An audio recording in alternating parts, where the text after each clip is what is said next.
迎来到马达利马斯，我是达怡。今天要来跟大家分享我在阿根廷的生活日常。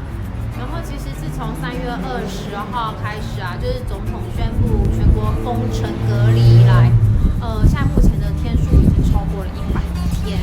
有的时候真的不知道到底今天是几月几号了哦，真的正式的体会到什么叫做宅在家里。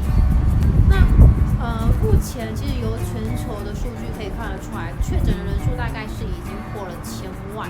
那尤其是像在我们阿根廷这几天已经达到了6万人以上，而死亡人数大概也是在1000多人。不过就是因为医疗人员他们也是蛮努力的，我们这边已经大概有2万多人是已经复原的。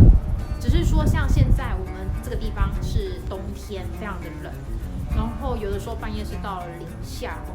其实因为寒冷也会让我们的疫情也开始慢慢的增加，尤其是说像这几天比较严重的就是都确诊人数大概都1000或者是2000人以上，尤其最严重的区域是在布宜诺省或者是首都那一边。那等一下的话呢，我会带大家去看一下目前就是我住的这一区外面的一些街景，就是一些大家的生活状况。其实因为在我们这里的话呢，隔离它有分5个阶段。那主要的话，在第1阶段是比较严格的我们这区大概已经是属于第3跟第4阶段。可是就是政府前几天是有提到说，目前整个国家的疫情还没有控制的状况下，它可能还会再去调整它的政策。尤其是出门一定要戴口罩，这是强制的。那等一下的话呢，就会来让大家看一下我们的外面的状况，也就是街景。现在目前大家生活以及现在都在做些什么？好，那我们现在准备就是要出发了哦。如果要外出，就一定要戴口罩，而且是强制性的。然后如果可以的话，也可以戴手套，因为如果有要去接触其他东西啊，或者是去买东西，真的要戴手套。像我出门，如果是去买东西，我就会戴手套，因为尽量是可以做到整个的隔离会比较安全。然后还要自己自备一下，就是酒精也要带在身上，会更好。那如果说今天的话，等一下会带大家去我们室外的一些环境逛逛，让大家看一下阿根廷就在我们这一省啊，哥罗巴省的目前整个的状况是一个怎么样的情形。好。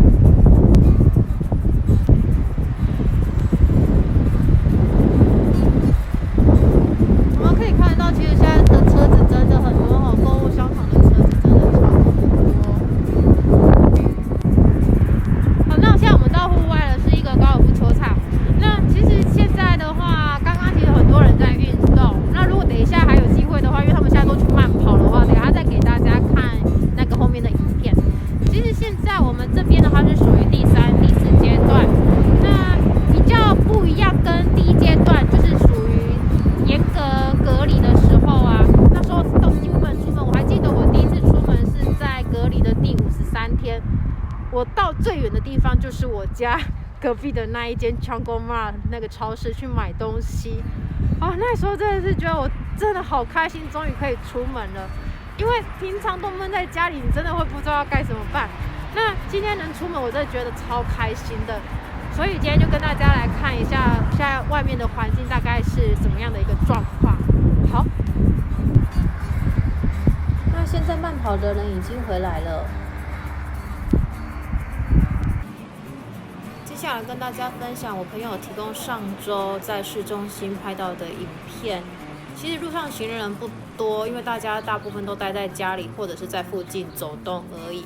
不然这边平常的话，来来往往的人是非常多的。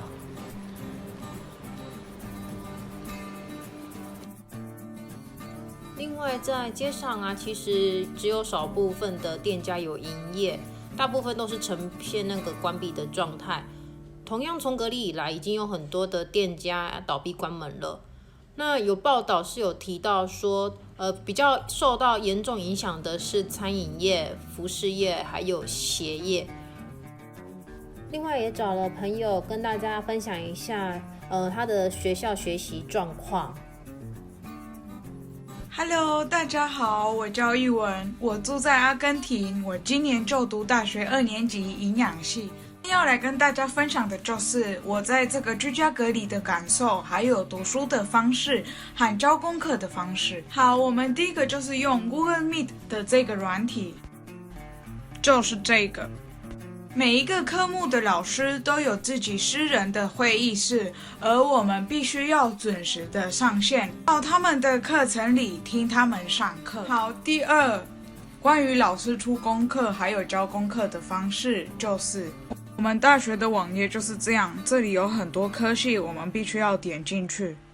点进去时有不同的科目科系，而我们必须要把功课上传到那个科系的每一个科系，还有老师他们安排的功课也都安排在每一个科系的那个网站里。如果有老师有例外的情况的话，我们都是用 Gmail 传功课。第三就是关于我在家里上学还有在网上教学的感受。